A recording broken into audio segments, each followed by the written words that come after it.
Bonsoir à toutes et à tous. Je suis extrêmement heureux de vous accueillir ici au campus pour ce cycle Marc Bloch. Vous avez le programme qui est là. Ce cycle-là fait suite à la conférence extrêmement intéressante de Lorraine Daston qui a eu lieu à la fin du mois de novembre. Et nous avons décidé de réfléchir à une question fondamentale en lien avec la Daston sur les communautés scientifiques, de réfléchir au savoir dans le temps, comme c'est indiqué, aux origines, aux transformations et aux accumulations. Et je vous invite à prêter une attention particulière aux S, qui ont donné lieu à de nombreuses discussions, pour rappeler à quel point ces accumulations obéissent à des dynamiques plurielles et des dynamiques multiples. Notre collègue Pierre Bouretz a ouvert ce cycle de conférences il y a un mois dans le même lieu. Et je suis extrêmement honoré et très heureux qu'elle ait accepté de donner la parole à Tiffaine Samoyau, que vous connaissez, littérature, directrice d'études à l'EHESS depuis 7 ans, 6 ans ? Non, 4 ans. 4 ans, ben voilà, le temps passe vite. Et je lui laisse la parole sans plus tarder avec une conférence qui s'annonce passionnante et qui s'intitule, je ne vais pas résister au plaisir de vous lire le titre, « Comment lire ensemble ?» Tech. Tiffaine, un immense merci.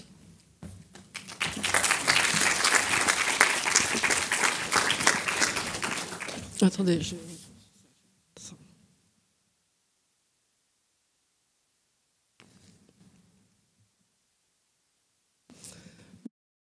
Bonjour à toutes et tous. J'aimerais remercier d'abord l'EHESS et son président, Romain Huret, d'avoir pensé à moi pour répondre, avec mes propres perspectives et objets de recherche, à la conférence Marc Bloch proposée cette année par l'historienne et Lorraine Daston.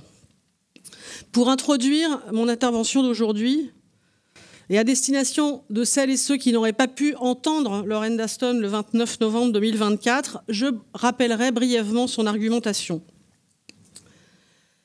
Ce qu'elle appelait les origines de la communauté. Elle faisait l'hypothèse que plus le monde se rétrécit, plus la communauté scientifique s'élargit. En se donnant les moyens de relier les différents lieux du monde, on donne la possibilité aux scientifiques de se réunir et de produire un savoir commun, concerté, globalisé et surtout à grande échelle. On serait donc passé d'une science faite chacun dans son coin à une science connectée, ne cherchant pas seulement à cumuler les savoirs, mais à les mettre en commun. Pourtant, de cette communauté serait soumise, selon Lorraine Daston toujours, à l'exercice concret, matériel de la communauté, fondé sur une forme préservée, ne serait-ce que quelques fois dans l'année, d'un vivre ensemble. Elle s'inscrit là dans le cadre de la pragmatique qui en font une entreprise partagée, fonctionnant comme un lien social. Son hypothèse initiale de la cumulativité progressive est donc aussi restrictive. Plus le monde se rétrécit, plus la communauté scientifique s'élargit. Moins les conditions du vivre ensemble sont réunies. Donc plus elle s'élargit, plus elle disparaît en tant que communauté. Donc voilà à peu près quelle était son argumentation. J'aimerais aujourd'hui devant vous soumettre cette hypothèse à l'épreuve de l'hypothèse avec sa restriction, qui pourrait se résumer par la formule suivante: tous les livres, mais pas trop. Alors le diaporama qui va s'afficher derrière moi, devant vous, va avoir plusieurs fonctions. Celle de montrer des images que je commence, mais aussi celle de faciliter le travail des interprètes en faisant figurer les noms propres, difficiles à traduire rapidement en langue des signes, et les citations de textes auxquelles chacune et chacun pourra se reporter. Comment lire ensemble ? Comment continuer ? Depuis la littérature, qui est la discipline dans laquelle je m'inscris, la bibliothèque est à la fois la base scientifique, puisque pour une large part, cette discipline se fonde sur une étude des livres, tout en cherchant certes à en produire de nouveaux, mais les livres de cette discipline, ce qui n'est pas le cas de toutes les disciplines, base scientifique donc, et l'espace constitutif de la communauté. On y lit ensemble, concrètement ou abstraitement, on produit des liens, on travaille à partir des manques, ce qui les comble, soit en compensant les pertes. Le vivre ensemble est donc aussi un lire ensemble. Pourtant, comme pour la communauté scientifique dont parle Lorraine Daston, l'extension de la bibliothèque et la cumulativité des savoirs, puisque les bibliothèques numériques sont infinies et peuvent tendre vers la totalité, qui est aussi une menace pour la bibliothèque, je vais y revenir. Donc cet agrandissement considérable de la bibliothèque fragilise les savoirs et le partage. Moins parce qu'on ne se réunirait plus dans de rayonnage sous la lumière tamisée des lampes, mais parce que la perte, précisément, n'y a plus le même sens. Elle ne s'y fait plus sentir de la même manière. Voilà l'hypothèse que j'aimerais examiner aujourd'hui. Comment lire ensemble ? La question au niveau de réalité. Elle met en jeu ce qu'on appelle les communs. Elle touche à l'activité concrète, matérielle de la lecture, quand lire ensemble signifie être dans un même lieu pour lire, une salle de classe ou une bibliothèque. Mais dans un registre, elle renvoie à la connaissance partagée, aux références que nous pouvons lire ensemble, qui sont à notre disposition et nous aident à faire communauté, ce qu'on appelle les communs immatériels. L'extension et l'accroissement considérable des communs immatériels avec les développements du numérique forment les conditions du lire ensemble. Ces développements ouvrent certes des possibilités inégalées de partage des savoirs et la création de communs. Mais les bibliothécaires et les chercheuses et chercheurs, comme d'ailleurs n'importe qui parmi nous, s'ils souscrivent le plus souvent à l'idée que l'augmentation des connaissances passe par cette cumulativité et par la diffusion en open source des données, s'interrogent sur les nouvelles fonctions du lieu bibliothèque, où l'on est de moins en moins en contact, comme autrefois, avec l'objet. C'est avec une bibliothécaire, Charlotte Hess, qu'Elinor Holmstrom a travaillé à l'ouvrage collectif fondateur de la pensée des communs du savoir. Et la charte pour l'accès libre à l'information et au savoir de l'Association des bibliothécaires de France se réfère explicitement au savoir en énonçant, à l'article 7, le droit des citoyens d'accéder, de réutiliser, de créer et de diffuser des communs du savoir en bibliothèque. En attribuant à la bibliothèque au besoin de nouvelles fonctions, récréation, identité collective, etc. Mais si le lire ensemble doit ressembler à un vivre ensemble, alors il faut sans doute repenser la question des lieux, même si la bibliothèque a toujours constitué un lieu paradoxal, puisqu'on y lit ensemble, mais séparément. Elle a un lieu bruyant. On y lisait concrètement ensemble à voix haute. Au IVe siècle, saint Augustin s'étonne dans les Confessions de voir saint Ambroise lire sans bouger les lèvres. Mais elle est vite devenue un lieu où l'on se retrouve à plusieurs, mais pour aménager l'absence. On y est enjoint au silence, et surtout on y donne aux lecteurs et aux lectrices la possibilité de mettre en cause le savoir, de le renverser. Le lieu qui rassemble les savoirs est destiné à se vider de ces savoirs existants, remplacés par d'autres. Fréquentent les bibliothèques pour épuiser les savoirs qu'elles contiennent. Le lire ensemble est donc un vivre ensemble polémique, parfois brutal, même si l'on ne s'en rend pas forcément compte dans l'atmosphère assez policée qui y règne généralement. La fin de la bibliothèque, au sens de sa finalité, est aussi, d'une certaine manière, de programmer sa fin, au sens de sa perte. D'où le fait que l'histoire des bibliothèques est inséparable de celle de la destruction des bibliothèques. Ma perspective n'est pas celle de la réflexion savoir ou de recherche, comme l'ont conduite chacun à sa façon, Christian Jacob ou Bruno Latour. Je situe cette intervention entre deux pôles de mon travail, qui en sont aussi des moments distincts. Le premier, assez ancien, m'a amené à travailler en concurrence entre le monde et la bibliothèque.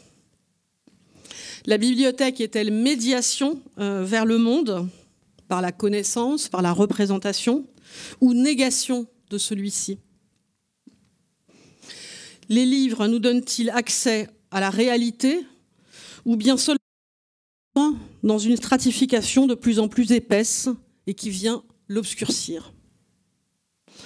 Cette perspective a donné lieu à mon travail sur la mémoire de la littérature, qui a aussi pris la forme d'une réflexion sur l'imaginaire de la bibliothèque en ruine. Imaginaire paradoxal de la conjuration de la perte, lieu tombeau et lieu phénix, finalement exemplaire de la mémoire humaine, relative, erratique, incomplète. L'autre pôle de mon travail qui inspire ma réflexion d'aujourd'hui est beaucoup plus récent. Investissant la notion de moindre autorité, je m'intéresse aux écritures et aux discours qui laissent voir des manques, des lacunes, des empêchements. J'appelle ces espaces des lieux disponibles, pour ne pas les qualifier que par du négatif, qui serait le négatif du manque ou de la perte seulement. Ces lieux disponibles permettent de mettre à distance, au moins provisoirement, les mots d'ordre de rapidité, d'efficacité ou d'accumulation. Ce ne sont pas des lieux de retraite traditionnels, concerts, chambres à soie, monastères ou bibliothèques, mais des espaces ouverts par des gestes, des handicaps, des trous de mémoire, par lesquels le ralentissement ou la différence nous invite à reconsidérer notre place et notre rôle dans la marche du monde, et plus précisément dans le langage. J'ai ainsi pu travailler sur le bégaiement, comme trouble du langage bien réel, dont la considération à la fois sensible et intellectuelle permet de ne pas faire de la fluidité ou de la vitesse des valeurs absolues du discours, de la façon de tenir un discours. Ici, en m'intéressant aux pertes et aux manques dans la bibliothèque totale, en posant la question « où sont-ils ?», je cherche d'autres lieux disponibles où s'attarder. Je veux dire par là prendre le temps de réfléchir aux conditions de la pensée lorsque la frontière entre vrai et faux est de plus en plus poreuse notamment, de prendre soin du langage quand il est menacé d'extinction. Parmi ces lieux, il y a bien entendu l'espace du poème, mais j'en cherche d'autres qui soient moins réservés, associant lecture et acte de pensée. Si le vivre ensemble doit beaucoup à la façon dont on s'occupe des morts et des disparus, le lire ensemble doit aussi apprendre à composer avec la perte. Or, ce qui change technique ou technologique, c'est précisément ce rapport à la perte et à l'oubli. Comment identifions-nous ce que nous perdons lorsque tout se trouve a priori quelque part? Comment faisons-nous des liens si a priori tout est réticulé, mis en réseau? Comment réfléchissons-nous au poids des mots, à leurs nuances, à leurs différences, si tout est constamment traduit et mis en synonyme? Comment lire ensemble si nos bibliothèques sont entièrement disséminées? Alors, je vais commencer par revenir brièvement sur la manière dont les traditionnels rencontrent la destruction et le vide, en produisant justement avec eux des lieux disponibles. Puis, je reviendrai pour finir sur l'expérience que nous faisons ou que nous ne faisons pas des nouvelles formes de perte induites par la fin d'une certaine idée de la bibliothèque, posant un problème de lieu, de localité et un problème de lisibilité. La totalité est l'utopie de la bibliothèque. Elle est aussi, je l'ai dit, sa menace. Comme dans toute utopie, le renversement est de règle. La possibilité de l'anti-utopie est au cœur, on le sait. C'est pourquoi, comme je le disais à l'instant, l'imaginaire de la bibliothèque totale est inséparable d'un imaginaire de sa destruction. Le sujet a été beaucoup étudié, énormément même. Il est comme le métadiscours du rapport au savoir, à l'érudition, à la lecture, aux usages du...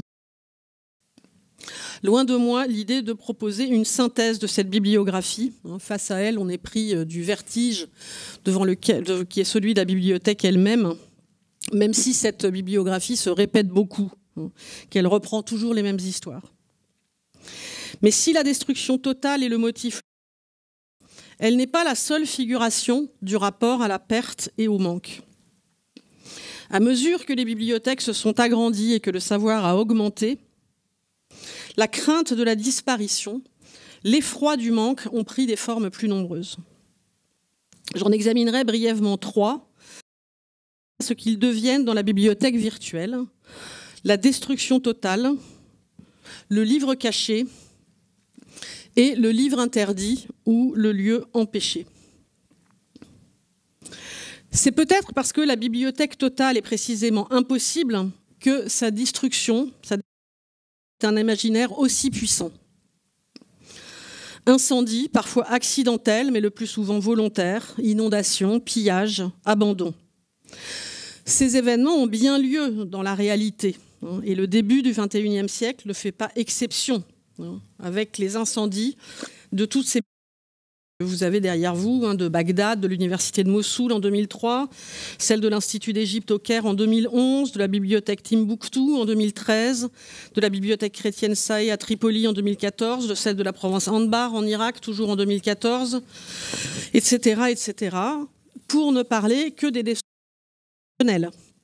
car il y en a eu aussi beaucoup pendant ce premier quart de XXIe siècle, des tsunamis ou des feux accidentels qui ont fait disparaître des quantités de livres. Ces destructions sollicitent fortement l'imaginaire, et ce qui est intéressant est que dans ce domaine, réalité et imaginaire se confondent. Les historiens se sont ainsi depuis longtemps accordés pour dire que la bibliothèque d'Alexandrie n'avait pas brûlé. En tout cas, pas comme on le raconte, c'est-à-dire en une fois et de façon spectaculaire. En réalité, elle a mis plus ou moins 7 siècles à être détruite. D'incendies partiels, de pillages ponctuels, mais surtout d'usure, de négligence. Or, nous avons beau savoir cela parfaitement, nous continuons d'en faire un événement emblématique de la disparition du savoir, laissant le sentiment d'une... Mais c'est un imaginaire équivoque. L'effroi devant la radicalité de l'événement se retourne en fascination. Le geste de suppression devient rêve de recommencement. L'incendie de la bibliothèque de 2015 se donne les mêmes raisons que les autodafés de Münster en 1534. Au nom de la vraie religion, on brûle tout ce qui ne relève pas d'elle ou qui est rendu non nécessaire par elle. C'est la fameuse phrase attribuée à Omar ibn al-Khattab pour justification d'Alexandrie. Pour ceux qui ont choisi d'imputer à la conquête arabe de 642 l'incendie de la bibliothèque, mais ce n'est évidemment pas la seule version. Si ce qui s'y trouve écrit est conforme au livre de Dieu, le livre de Dieu nous permet de nous en passer. S'il s'y est quelque chose qui soit contraire, alors ils sont mauvais, à leur destruction. Mais cette table rase, pratiquée au nom d'une idéologie totalitaire, peut se transformer imaginairement en une promesse, et idéologiquement d'ailleurs, en une promesse de recommencement. Penser que la bibliothèque est en feu, écrit Jean Roudot dans une présentation picturale des bibliothèques, c'est faire voir en elle une lumière et des cendres. Qu'elle soit rongée par l'eau ou brûlée, elle est donnée dans son état présent comme devant sans cesse être sauvée, être reconstituée. Le crime contre la mémoire, le mémoricide, comme le dit Juan Goytisolo à propos de la destruction de la bibliothèque de Sarajevo en 1992, devient alors paradoxalement, et je suis bien consciente que ce paradoxe peut choquer, une manière, premièrement, de sauvegarde collective contre une mémoire livresque incapable d'empêcher que ce lance conduisant à sa destruction, et deuxièmement, de sauvegarde individuelle face au désespoir devant le tout est dit. Écrire, dans ce cas, c'est moins ajouter à la bibliothèque que la supprimer ou la réduire. Ceux autodafés littéraires qui ont ceci d'inquiétant qu'ils nourrissent l'archétype de la bibliothèque phénix tout en faisant sentir matériellement l'horreur de sa disparition.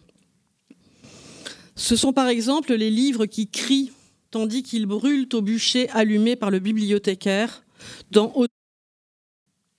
d'Elias Canetti. C'est l'espace sacrificiel installé par Pierre Michon dans son jardin d'écart pour jeter tous ses livres au feu d'enfer. Dans un dernier chapitre fascinant de J'écris l'Iliade, paru ce mois de février, il brûle successivement toute l'histoire, puis la littérature, tous les volumes de la Pléiade qu'il possède, tous les auteurs antiques. Je vous laisse lire la citation qui se trouve sur l'image. Tout ce qui a été écrit à ce jour, tout ce que j'avais brûlé, avait et partant imparfait. J'avais tout mis hors d'état de nuire. Elle était partie en fumée, la valeur surnaturelle, la plus-value artistique. On allait pouvoir tout recommencer sur des bases solides. Ce grand incendie épique et comique, grandiose et dérisoire, sur plus de 30 pages, cette mise au feu de tout ce qu'il a fait être, lui, Pierre Michon, comme écrivain, tous les auteurs qu'il a aimés et, dit-il, plagiés sans vergogne, le font brûler à son tour d'un feu nouveau. Il est au matin du monde, la déesse, et il écrit l'Iliade. Ce faisant, il donne une contribution non négligeable au mythe de la bibliothèque phénix, dans lequel la perte et la destruction sont compensées par le recommencement. On écrit toujours avant ou après les livres. Il s'agit ici, je considère qu'il s'agit ici d'une version non mélancolique de la bibliothèque en cendres, dont il ne reste que des ombres, des fantômes ou des survivances, telles que les a mises littéralement en œuvre Claudio Parmigiani dans ses De Locazioni. Que vous voyez ici, l'artiste a vraiment fait brûler des livres dans l'ancienne bibliothèque du musée Fabre de Montpellier, qui s'apprêtait en 2002 à fermer pour restauration. Alors une destruction de plus ou de moins, peu importait. Dans cette salle monumentale, il a disposé des rayonnages, et sur ceux-ci, des milliers de qui avaient été donnés par la maison d'édition Flammarion qui les destinait aux pilons. Pendant plusieurs heures, des tonneaux emplis de pneus découpés se sont consumés en dégageant une fumée grasse. Puis l'ensemble a été démonté et a découvert la silhouette des rayonnages et des volumes, mûrs par la poussière noire, le fantôme grandeur nature d'une bibliothèque de spectres. Peindre, c'est brûler. L'impression de vestige donne une apparence beaucoup plus mélancolique à l'œuvre que l'incendie purificateur de Pierre Michon dans J'écris l'Iliade. Pour la survivance, me semble-t-il, tout en faisant signe vers un respect du passé que l'on pleure ou que l'on laisse revenir, est aussi une façon de renouveler, d'ancrer les choses dans le retour et le recommencement par la transformation, le déplacement. Le deuxième archétype de la perte n'est plus de la bibliothèque dans son ensemble, mais dans la bibliothèque. C'est celui du livre caché, du livre manquant. Les bibliothèques soustraient les livres autant qu'elles les exposent, par une nécessité qui est liée à leur nombre, à les accumuler dans des magasins, ou par décision souveraine de leur caractère sacré ou maudit, ce qui revient au même. Cette longue tradition visant à les dissimuler, comme par exemple à la bibliothèque Vaticane, dont le fond ancien a toujours été conservé dans des placards fermés.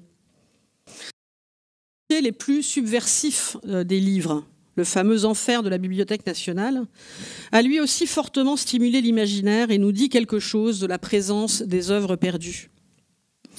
C'est évidemment, vous le savez, le nœud de l'intrigue du Nom de la rose d'Umberto Eco, qui se nourrit de toute la œuvre perdue, disparue, engloutie à jamais. Pour empêcher les lecteurs de consulter un livre, la bibliothèque ménage une série d'obstacles. Ce livre n'est autre que la Comédie d'Aristote, manuscrit dont il est d'usage, à cause d'allusions disséminées poétiques, de considérer qu'il a existé comme second volume de la poétique, mais qu'il a été perdu. Il fait d'ailleurs l'objet de poissons d'avril récurrents, témoignant de sa redécouverte. Chez Eco, le désir de cacher l'ouvrage a supplanté celui de le conserver. Et finalement, la destruction de la bibliothèque. Le livre caché peut ainsi symboliser l'extraordinaire territoire de l'absence de la mémoire culturelle. Or, c'est un territoire qui échappe à l'approche historique autant qu'à la géographie, car il nous est très difficile de penser la perte sans trace. On n'en a qu'une perception vague. Et la seule manière de l'approcher, c'est de passer par des cas de disparition, ce qui contredit la perte, car nous savons, dans ce cas-là, ce que nous avons perdu, puisqu'il en reste une trace mémorielle. Aucune description de l'absence radicale, aucune analyse de la disparition parfaite n'est possible, puisqu'il n'y a rien à décrire ou rien à explorer. Dans le livre des livres perdus, Giorgio van Straten raconte 8 histoires de livres définitivement engloutis, car il n'existait que sous la forme d'un manuscrit unique qui a été détruit ou volé. Il évoque le cas du Messie de Bruno Schulz, à l'écriture duquel l'auteur s'était voué depuis le milieu des années 1930 et qui a disparu avec lui en Pologne en novembre 1942. Cette histoire a inspiré d'autres écrivains. David Grossman en parle dans Voir ci-dessous, Amour, et Cynthia Ozick dans Le Messie de Stockholm.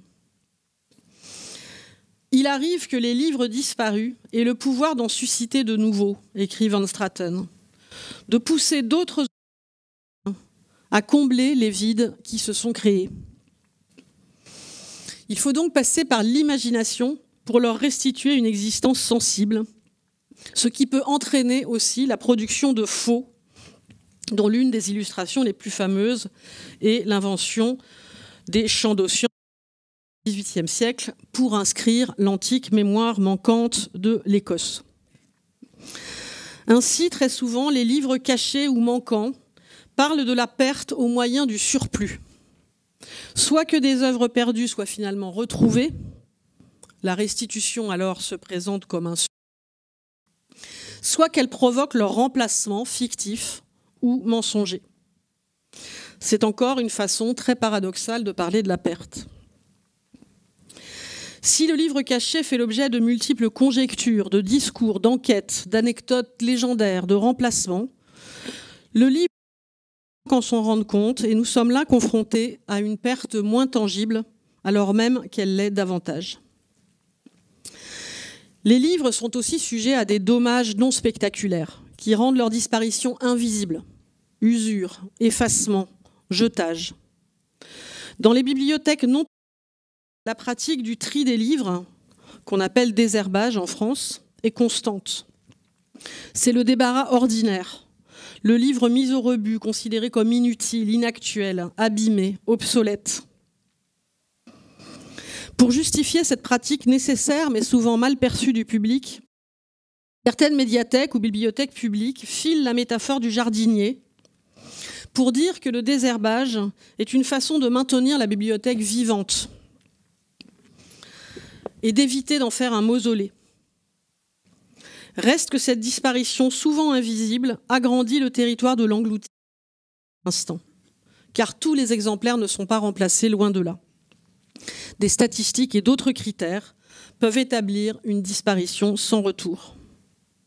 Liée au trop-plein de livres, la politique d'élimination courante et récurrente est augmentée par la révolution numérique. Je vais y revenir. Il y aura toujours un livre qui manque. C'est une vérité matérielle et c'est aussi une vérité immatérielle. Mais lorsque beaucoup manquent et qu'on ne les voit plus, là commence la perte de mémoire. Pour donner un équivalent artistique à ce territoire, j'aurais pu choisir de parler du mémorial de l'Auto-da-Fé de 1936 à Berlin, de Micha Ullmann, The Library, placé au centre de la Bebelplatz, même si c'est dans la précédente section que j'ai parlé d'Auto-da-Fé. L'artiste a créé un espace rempli d'étagères blanches, vides. Il représente une bibliothèque fantôme pouvant contenir les 20 000 ouvrages interdits, un hommage aux livres brûlés. Là, tous les livres manquent. Mais je choisis de montrer aussi une œuvre de Rachel Whiteread, La bibliothèque sans nom, le mémorial aux victimes juives autrichiennes de la Shoah sur la Judenstraße, élevé en 2000 sur les ruines de l'ancienne synagogue. Elle représente là aussi des rayonnages d'une bibliothèque, mais ils ne sont pas vides, comme dans celle de Micha Ullmann. Ils sont au contraire couverts de livres dont le dos est tourné vers l'intérieur, ce qui intéresse à leur auteur et à leur titre. Même si ce monument a pu faire polémique, au prétexte qu'il assignerait les Juifs au livre, au peuple du livre, ces volumes fermés, cachés, interdits, symbolisant les vies interrompues de 60 000 personnes assassinées, inscrivent de façon forte la disparition de la mémoire culturelle. Ils le font même au-delà peut-être de celle des personnes, et c'est sans doute la raison pour laquelle cette œuvre a fait polémique. Le troisième et dernier motif tissé autour de la disparition et de la perte met encore plus en cause les conditions de possibilité d'un lire ensemble. C'est celui de la bibliothèque, tombeau ou prison qui interdit l'accès aux livres et qui concerne cette fois davantage les bibliothèques qu'on dit patrimoniales. L'architecture barre cet accès. Jacques Roubaud en fait une aventure tragicomique dans son cycle d'Hortense. Ce sont des romans à contraintes qui jouent de références multiples à la bibliothèque existante, littéraire mais aussi scientifique. La description doit beaucoup d'ailleurs à celle qu'en donne Calvin, Voyageur, où mystérieusement tous les livres que convoite le lecteur sont introuvables, incommunicables. Mais les romans de Roubaud sont aussi des romans dans la bibliothèque, puisque beaucoup de scènes s'y situent concrètement. Ils prennent appui sur l'expérience réelle de l'écrivain qui fréquentait le lieu, puis celle de Tolbiac de façon assidue. Le cycle est d'ailleurs écrit pendant la grande transition qui fit passer les livres de l'une à l'autre bibliothèque et fournit des descriptions comiques des empêchements de l'une et de l'autre. Dans La Belle Hortense, c'est un lieu qui déchaîne la verve de Roubaud. Il y décrit les difficultés infinies pour obtenir des livres que la bibliothèque, qu'il écrit avec une majuscule et qui est personnifiée en guerrière défensive, refuse de communiquer à, je cite, ces ignares, dont elle soupçonnait d'ailleurs que l'intention secrète était de les barbouiller, de les lasser, de les détériorer ou tout simplement de les voler. Elle retranche ses cotes, dilate à l'excès les communications des livres, fournit en lieu et place du Pierrot, mon ami, de Queneau, demandé par Hortense, un traité d'électricité de Max Planck, etc., etc. Dans le troisième volume, l'héroïne doit se rendre à la TTGBP, la très très grande bibliothèque de Paul Davy, à une époque où dans le réel, la BNF s'était provisoirement appelée TGB, très grande bibliothèque. Et là, les problèmes sont encore plus grands. L'entrée y est un véritable passage douanier et la mise à disposition des livres y est encore que dans l'ancienne bibliothèque, puisqu'il a été admis d'emblée que ce lieu gigantesque ne pourrait pas accueillir tous les livres et que d'ailleurs, je cite, on n'allait pas mettre tous ces vieux documents, dont la plupart étaient franchement inutiles, dans un espace aussi neuf, aussi propre, aussi resplendissant et aussi coûteux.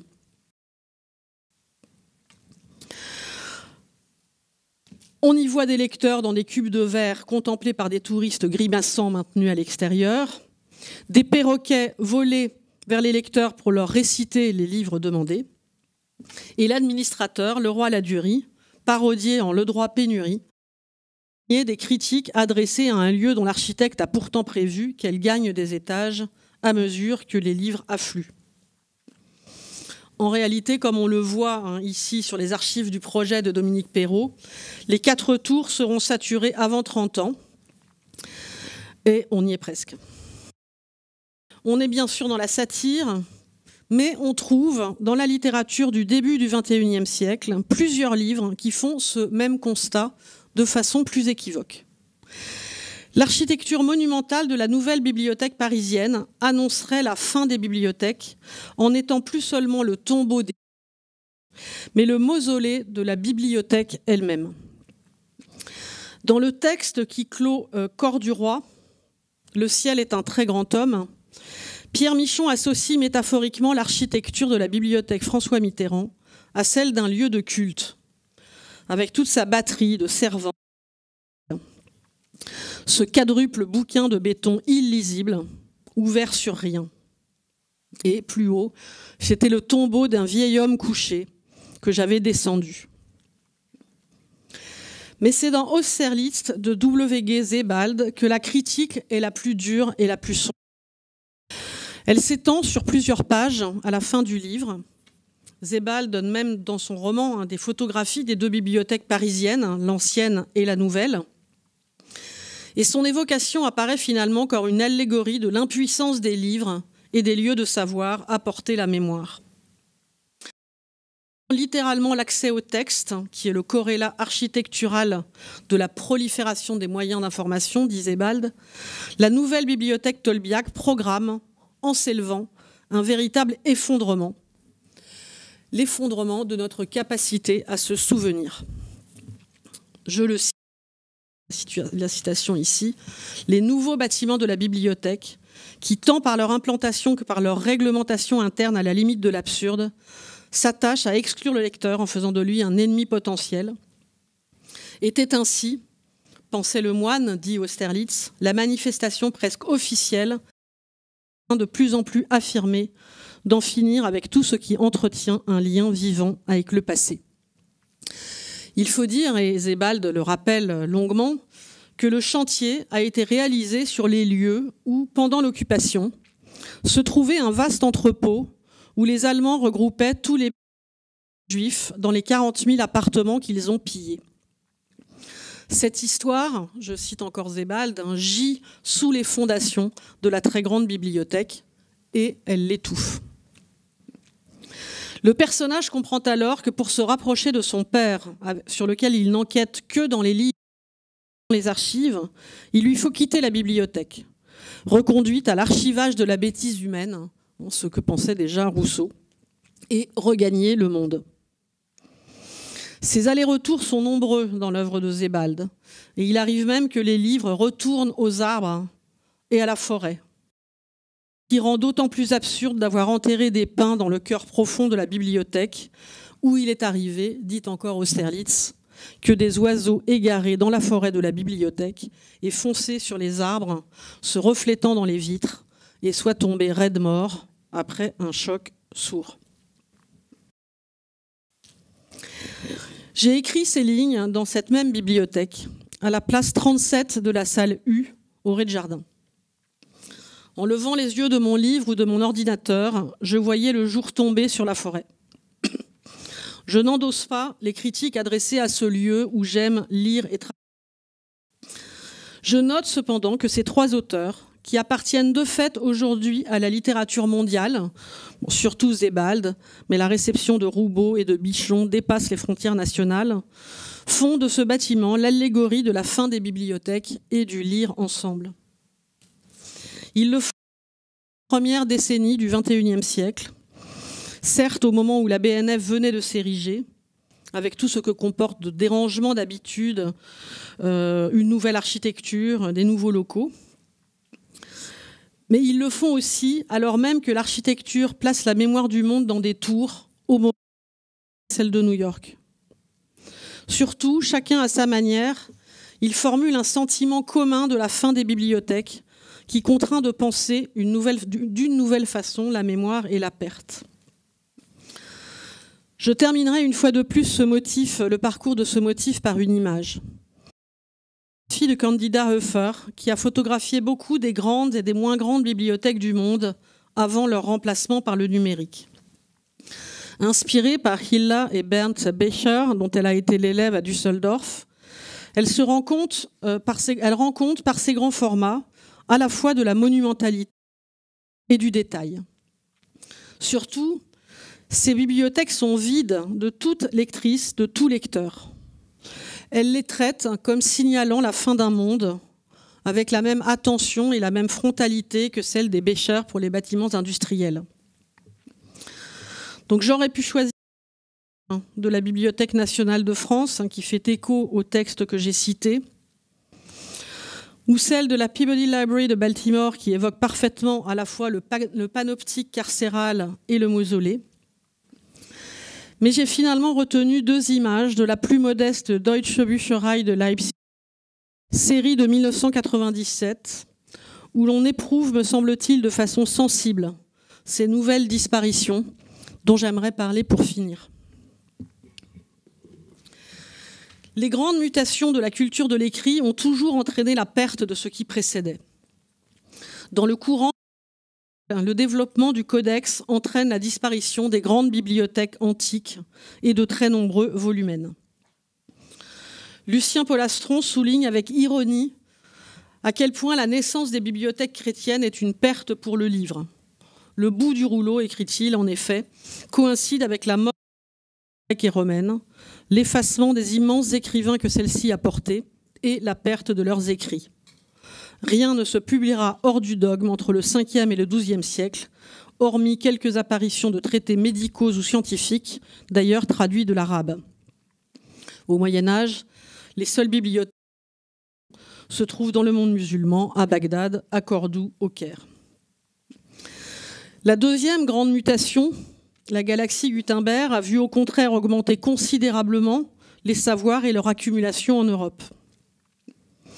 La disparition probable du livre lors de la 3e, celle que nous connaissons aujourd'hui avec le numérique, même si la période de transition que nous vivons actuellement peut laisser penser que les deux peuvent cohabiter, ce qui reste assez imprévisible. Cette 3e mutation entraînera-t-elle un appauvrissement ou un enrichissement ? La plupart des discours semblent aller dans le sens de la cumulativité. Mais comment prédire, justement, alors que la prolifération, la nature perpétuellement changeante de la matière numérique, empêche sa stabilisation, pose le problème de sa durée, de sa pérennité. Je n'ai évidemment pas de réponse, mais la seule dimension de la réflexion que je voudrais prendre en charge en conclusion de cette conférence, c'est celle de l'identification inédite que nous devons faire des manques, des destructions et des pertes. Pouvons-nous encore en faire des lieux disponibles et construire un imaginaire commun ? La perte est le plus souvent perçue comme une soustraction, comme disparition. Et sa compensation se fait jour sur le mode, je l'ai dit, de la survivance ou du supplément. Que se passe-t-il quand la perte signe ? Qu'elle ne se donne plus à voir comme soustraction, mais comme excès, surabondance. Le trop-plein entraîne aussi la négligence, le délaissement. S'ouvrent alors de nouvelles zones d'invisibilité.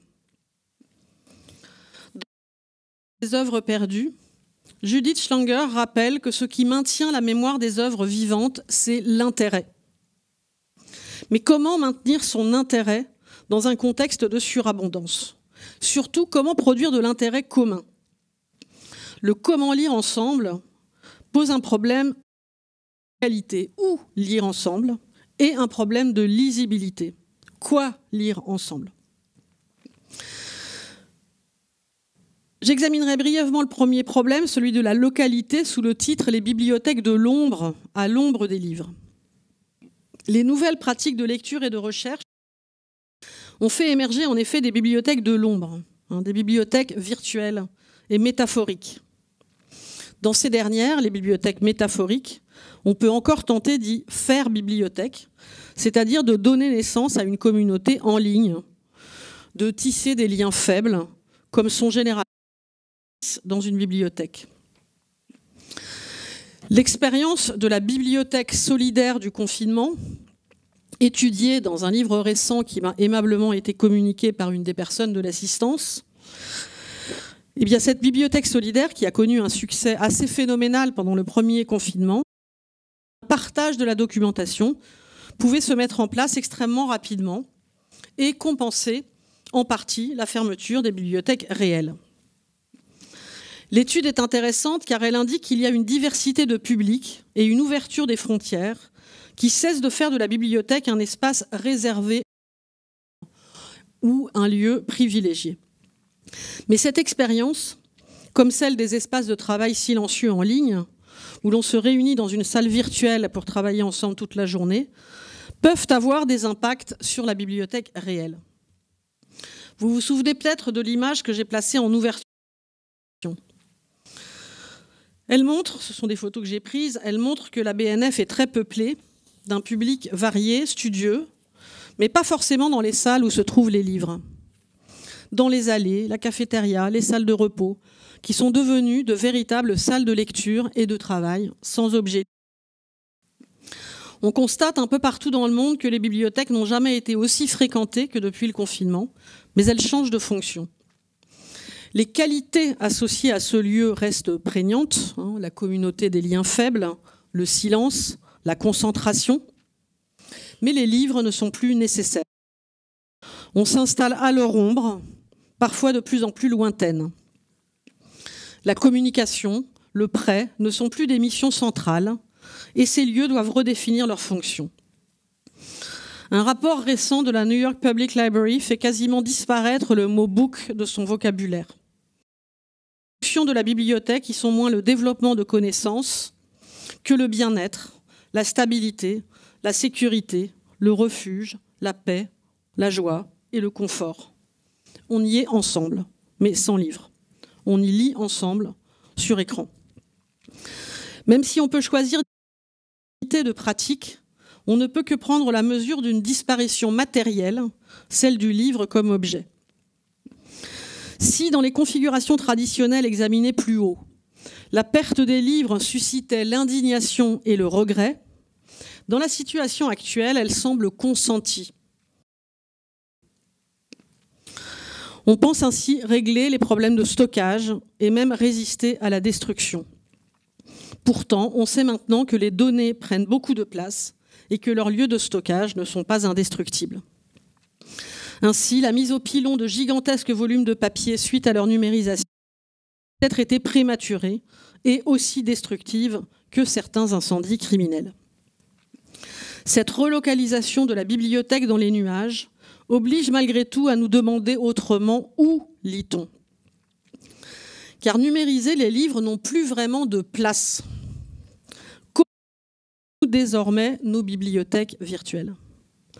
La question n'est pas seulement pratique, elle est aussi cognitive. C'est un problème d'espace et un problème d'ordre, comme le dit Pérec dans Pensée classée, à propos du rangement des bibliothèques. Ce problème met en jeu des questions de fond. Où commence et où finit un livre ?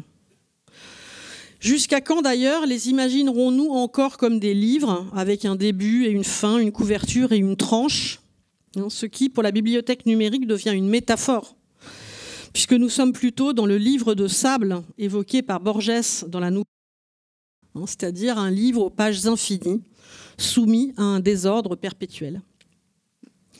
De quel registre de discours relève tel ou tel livre, si cette distinction a encore un sens ? Ce problème cognitif d'ordre met en jeu aussi des questions de langue.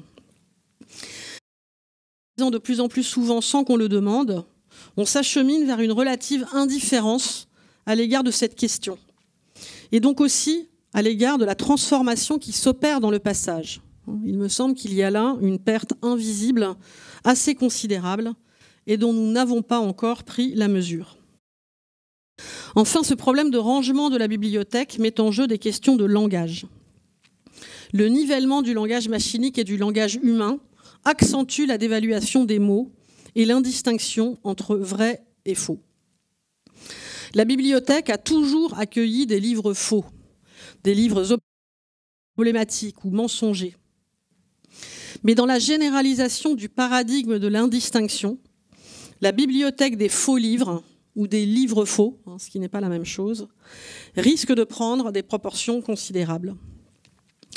J'ai fait par exemple l'expérience de demander à une intelligence de me soumettre des titres concernant l'histoire de la bibliothèque d'Alexandrie en plusieurs langues. Elle m'a aussitôt donné un certain nombre de titres qui, après vérification, se sont tous révélés faux. J'avais sous les yeux une bibliographie vraisemblable, mais Pierre Grimal aurait pu écrire sur Alexandrie, mais il a écrit sur Alexandre, pour ne prendre qu'un seul exemple. Je me suis alors tournée vers une spécialiste de l'IA en lui demandant si j'avais mal posé ma question. Car comment se faisait-il qu'en réponse à une requête relativement simple, des catalogues des bibliothèques existants dans le monde sont numérisés, on me réponde par des associations fictives de noms d'auteurs réels et de titres. Cette spécialiste m'a répondu qu'en effet, j'avais mal posé la question. Car l'IA, ne sachant pas à quoi je destinais cette enquête, pouvait m'assurer que j'avais besoin de ces titres pour un roman. En faisant une demande beaucoup plus précise, inscrivant littéralement le régime de discours attendu par l'adjectif académique et par le verbe focaliser, qui sont en outre deux anglicismes, son IA à elle existant réellement. Mais ce qui m'a néanmoins beaucoup surprise, c'est qu'en l'absence de précision, j'avais juste demandé « Bonjour, peux-tu me recommander des livres en plusieurs langues qui traitent de la bibliothèque d'Alexandrie ?» Ce qui m'a néanmoins beaucoup surpris, c'est qu'en l'absence de précision, donc, l'IA allait dire vers l'inexistant, la production fictive, et non vers le vrai. Bref, nous sommes face à un nouveau type de bibliothèque fantastique, éloignée que celle que Foucault repérait chez Flaubert, quand le XIXe siècle découvrait, selon lui, je cite, un espace dont les âges précédents n'avaient sans doute pas soupçonné la puissance. Celui des signes imprimés, du volume fermé et poussiéreux qui s'ouvre sur un envol des mots oubliés. Il se déploie soigneusement dans la bibliothèque assourdie, avec ses colonnes de livres, ses titres alignés et ses armes de toutes parts, mais bâille de l'autre côté, sur des mondes impossibles.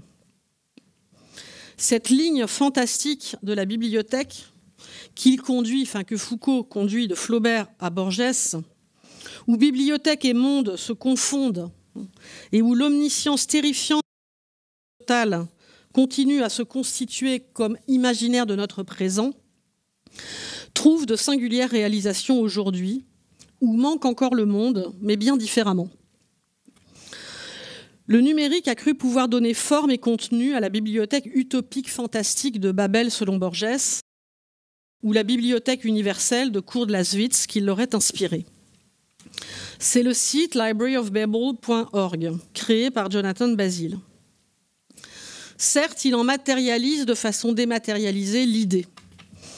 Pourtant, ce projet reste la projection algorithmique, puisque tout ce qu'on y cherche n'apparaît que parce qu'on le cherche. Donc ici, vous avez une citation de Borges que j'ai cherchée, j'ai demandé, qui s'est inscrite dans la masse aléatoire de signes graphiques, se donnant à lire sous n'importe quelle combinaison. La question qui se pose avec force est bien la suivante. Ensemble, et non plus seulement où lisons-nous ensemble. En outre, ce type d'expérimentation nous invite à revoir notre relation au classement et à ce qu'on considère parfois comme la police des savoirs. Certes, le quadrillage des savoirs et de la pensée par les fichiers de bibliothèque, fichiers savants, pouvait avoir quelque chose d'oppressif et d'inquiétant. Et les œuvres qu'ils choisissaient de conserver étaient souvent choisies par des groupes en situation de pouvoir. Mais la bibliothèque numérique est également problématique parce qu'elle supprime la mémoire temporelle à la culture matérielle. Sa police est insidieuse, mais elle s'exerce néanmoins au présent, précisément parce qu'on choisit de demander aux machines. La mémoire étant devenue métamémoire, elle a du mal à fonctionner comme un régime de mémoire, car seul l'oubli ou la perte identifiable donne une urgence à la mémoire. La mise à disposition fantastique ou fantasmatique de tout est une mutation considérable. Le livre est alors présent à l'état de reste ou de déchet. Tout devient archive.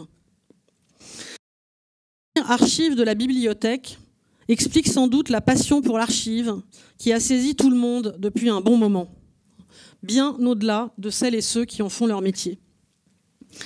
Beaucoup d'écrivains ont délaissé la bibliothèque pour les archives, ce qui est une façon d'anticiper cette mutation. L'archive n'est certes pas totale, mais elle est désordonnée, non hiérarchique, imprévisible, et la perte y est silencieuse.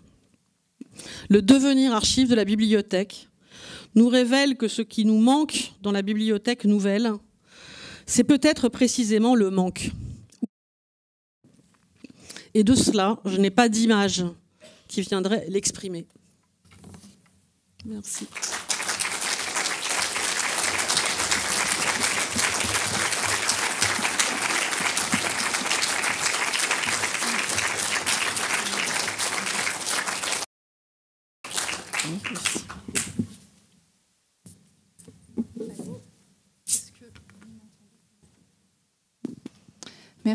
Merci beaucoup Tiffaine. On va prendre quelques questions dans le public, voilà, des deux côtés de la salle.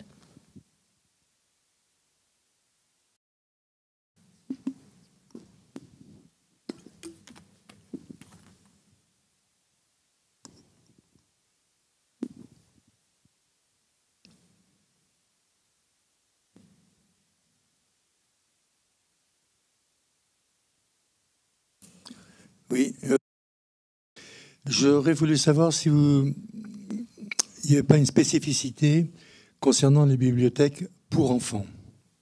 Merci.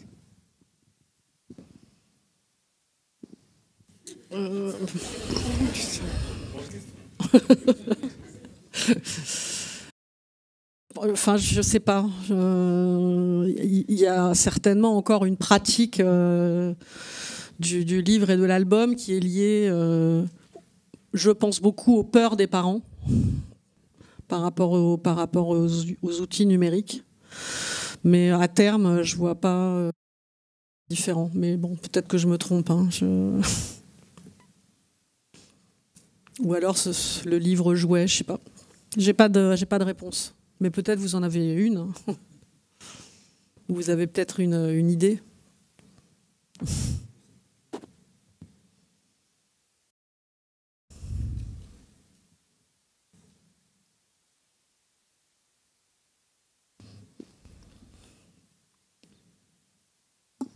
Merci beaucoup. Moi, j'avais une question par rapport à la collection. Une bibliothèque, c'est aussi des collections et donc des proximités de livres.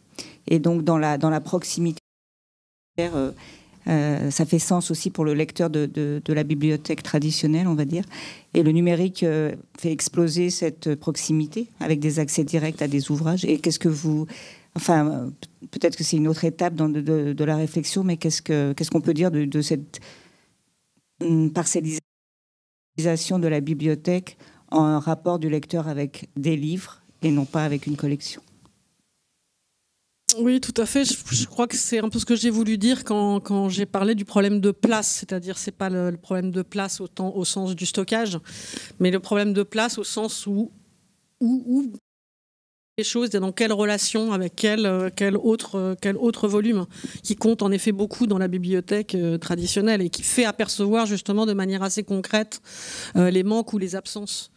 Et donc ça, je pense que c'est un enjeu. Ce problème de localité, c'est pas simplement de la bibliothèque en tant qu'architecture, mais en tant que la place précise qu'elle donne à un livre, et pas simplement dans le catalogage ou le quadrillage, mais effectivement dans la mise en lien. Voilà, moi je suis très sensible, je le dis souvent aux étudiantes et aux étudiants, à la force de la théorie du bon voisin. Donc, la bibliothèque, le livre que vous cherchez est toujours à côté de celui que vous croyez chercher. Alors, est-ce que ce principe peut fonctionner, ce principe du bon voisin? Oui, parce que le principe du bon voisin pourrait sembler un tout petit peu hasardeux ou aléatoire, mais ce n'est pas tout à fait le même. Parce que ça se vérifie, en vérité, le principe du bon voisin. Cette théorie du bon voisin que reprend souvent d'ailleurs Jacques Roubaud. Moi, ça m'arrive très souvent que le livre que je cherche, en fait, il se trouve sur la table de ma voisine ou de mon voisin, justement, à la bibliothèque. Oui, merci Tiffaine. Alors quand tu es passé à la troisième partie, tu as montré, je crois, Leipzig, c'était un peu triste. Alors disons, l'image était un peu triste et voilà, et le contenu aussi et tout. Donc que deviendront donc les bibliothèques? Deviendront-elles musées tout simplement, ou quelque chose qu'on regarde juste comme ça et comme une sorte de, je sais pas, de... Ça va sans doute prendre du temps. On sait qu'énormément de bibliothèques ont déjà fermé dans le monde. Aux États-Unis, les bibliothèques ne sont pas en bon état. Voilà, quelqu'un me disait ce matin que la bibliothèque de la Sorbonne, par exemple, faisait face à des baisses de dotation telles qu'elle ne pouvait plus continuer ses abonnements, ses services traditionnels, etc.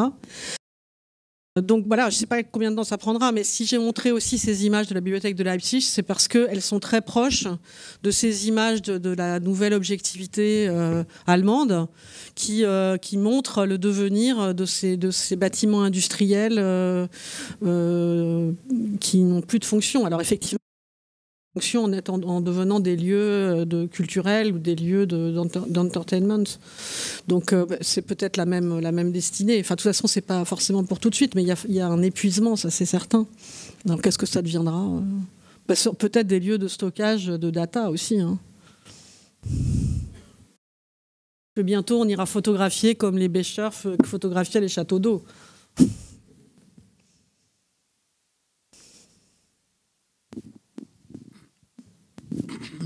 Pardon, je voulais savoir quel statut vous donnez à le livre, la BD. Parce que même beaucoup, les gens lisent beaucoup de BD, etc. Donc est-ce que pour vous c'est de la même nature que je sais pas, ce qu'on décrivait avant, les romans classiques, enfin tout ce qu'il y a avant? Qu'est-ce que vous pensez? Ma réflexion, elle portait pas sur... En fait, je pense qu'il y a encore beaucoup de gens qui lisent des livres, partout. Et comme je le dis, il y a la possibilité que la culture matérielle du livre et que la bibliothèque numérique cohabitent pendant très très longtemps. Ma réflexion, elle est spéculative. C'est-à-dire qu'on s'achemine vers une disparition du livre, en tout cas dans les pratiques, des pratiques concrètes de la culture. Mais il y a encore beaucoup de gens qui lisent, que ce soit de la BD ou du roman. Mais la BD ne fera pas exception. Le livre disparaît, la BD aussi. Elle ne disparaîtra pas forcément comme art, mais elle prendra une autre forme matérielle ou immatérielle. Voilà ce que je pense.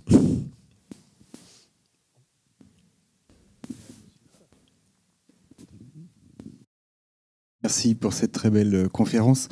Un aspect de ton discours, c'est beaucoup consiste à remarquer que des choses sont très anciennes et ont toujours été, et que les bibliothèques d'aujourd'hui, de ce point de vue, et en même temps, un autre aspect de ton discours vers la fin était quand même de marquer quelque chose qui, en revanche, est une rupture. Et en particulier les photos des couloirs de la BNF qui montrent les lecteurs nombreux dans ces lieux.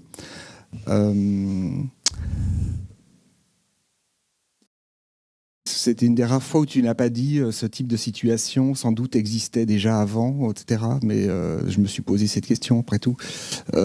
Si pour des bibliothèques au XIXe siècle ou plutôt dans le XXe siècle, on pouvait avoir cette même situation où de nombreux lecteurs aussi travaillaient dans les abords, mais si je comprends bien, parce que c'est vrai qu'il n'y avait pas les écrans et donc le livre restait nécessaire.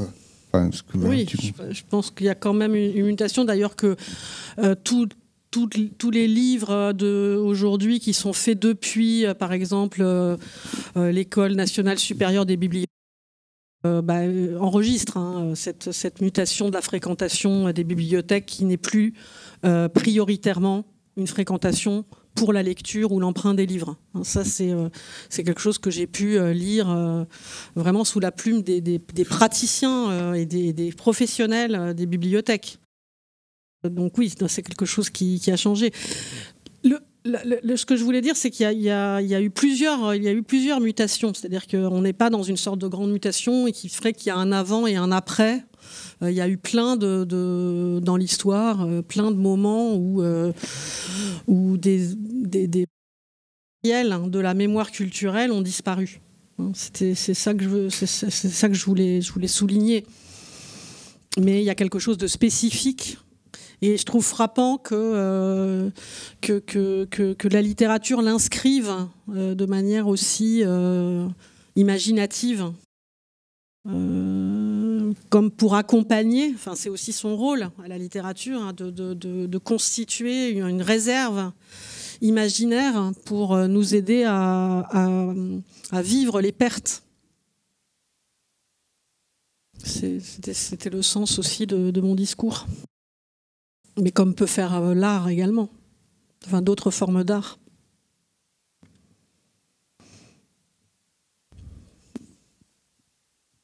Merci beaucoup.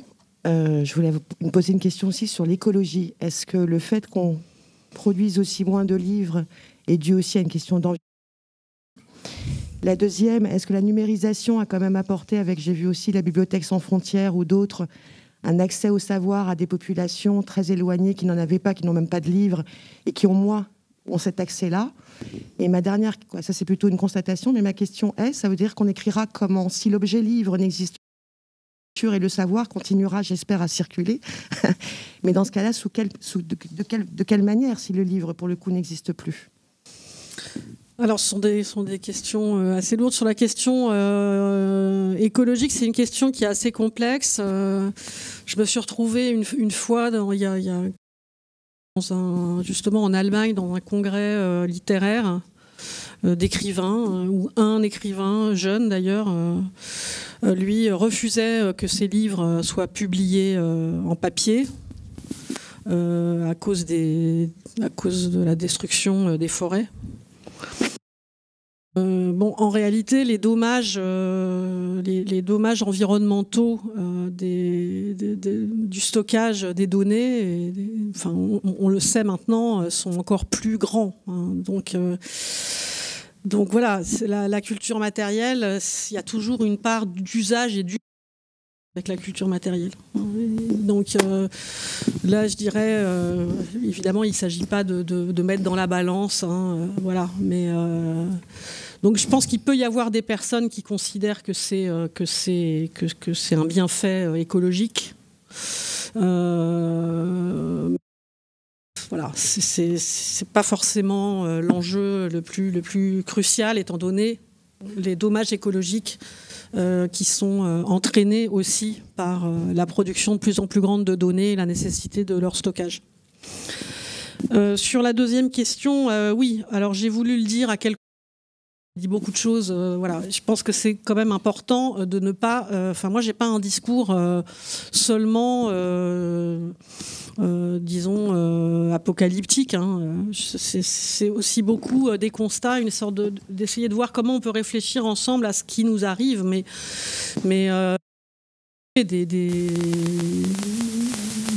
une grande force aussi de diffusion du savoir par les données. D'ailleurs, dans mes notes, j'ai plein de notes positive sur cette extension, l'intérêt de cette cumulativité, la façon dont elle se diffuse et qui démocratise aussi par certains aspects le savoir.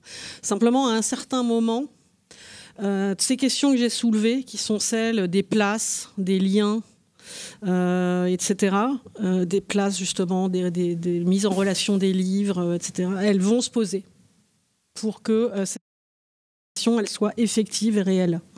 Voilà ce que je pense aussi là-dessus. Je pense qu'en tout cas, on doit réfléchir à cela. Et enfin, sur la dernière question, on écrit de moins en moins, je ne sais pas comment dire, Enfin, je sais pas. On peut continuer à écrire sans produire des livres, et d'ailleurs on le fait beaucoup. Dans la recherche scientifique, il y a énormément de textes qui sont aujourd'hui publiés directement, numériquement, hein, qui n'ont aucune existence de forme. Ça va très vite. Il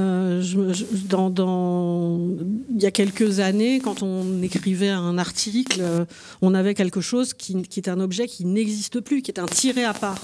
Mais même un tiré à part, les jeunes générations ne savent absolument pas ce que c'est. D'abord parce qu'on n'a jamais de bibliothèque, donc les gens les mettaient dans des boîtes, et parce que ça n'existe plus. Donc voilà, il faut bien. C'est marrant, mais il y a 20 ans, dès qu'on publiait un article, on avait son petit tiré à part qu'on donnait, qu'on distribuait comme une carte de visite quand on allait quelque part. Ça n'existe plus.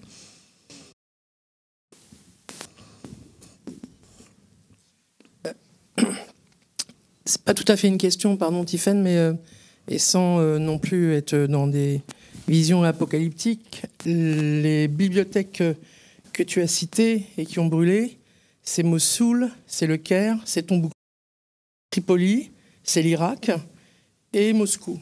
Et c'est quand même, sur les 3 dernières décennies, des zones géographiques en tension, puissantes et fortes. C'est difficile de ne pas faire un lien de cause à effet. Je ne sais pas où ça a commencé, en amont ou en aval. Mais quand même, je pense que ce choix de nous énoncer cela est signifiant chez toi quand même. J'aimerais juste que tu en dises un mot.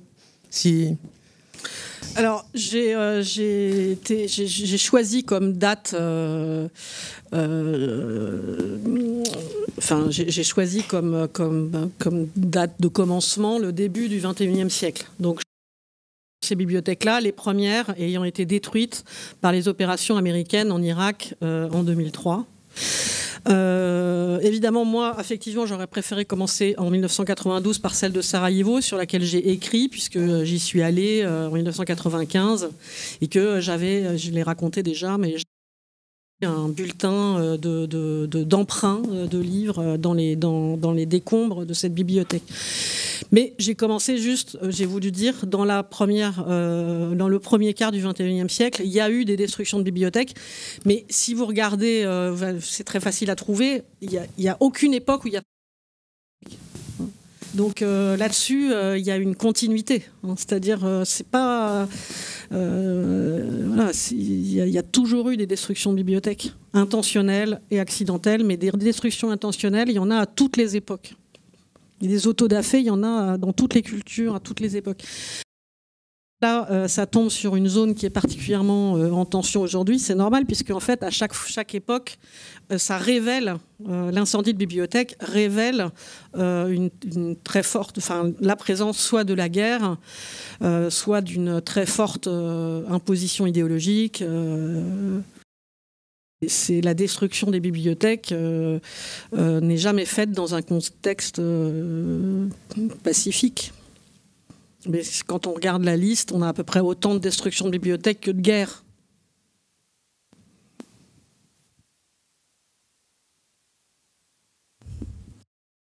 Il y a encore une question.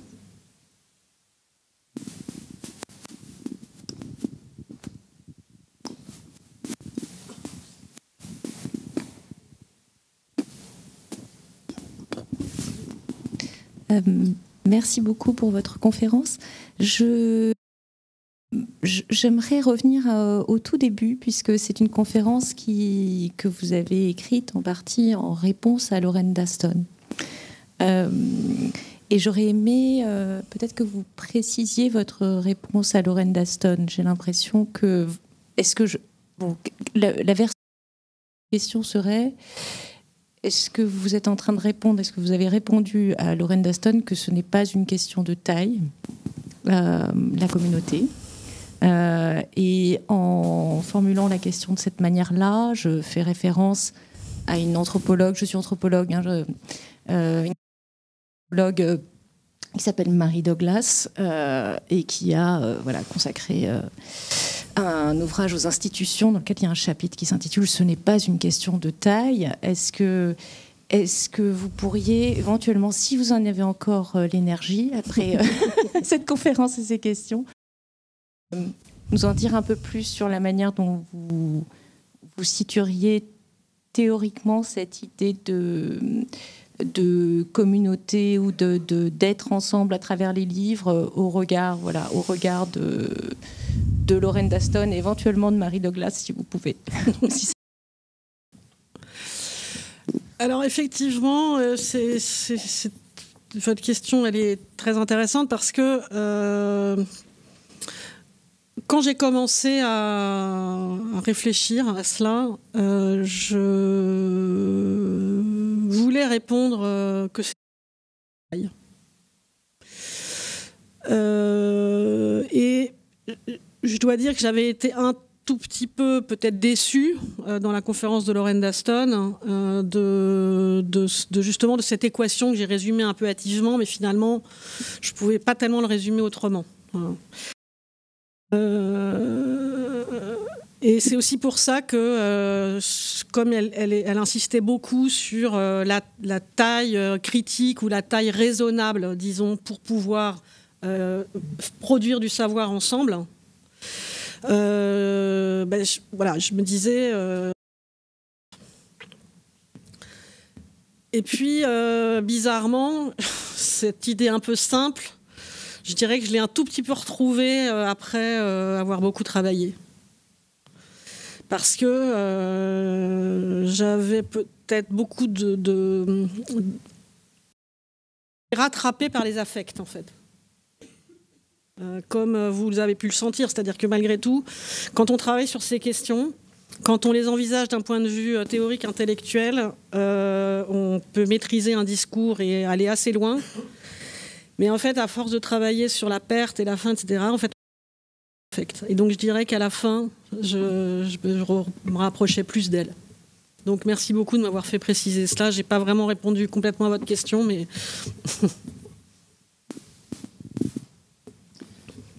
Eh bien, merci beaucoup. Je pense qu'on va s'arrêter là. La 43e...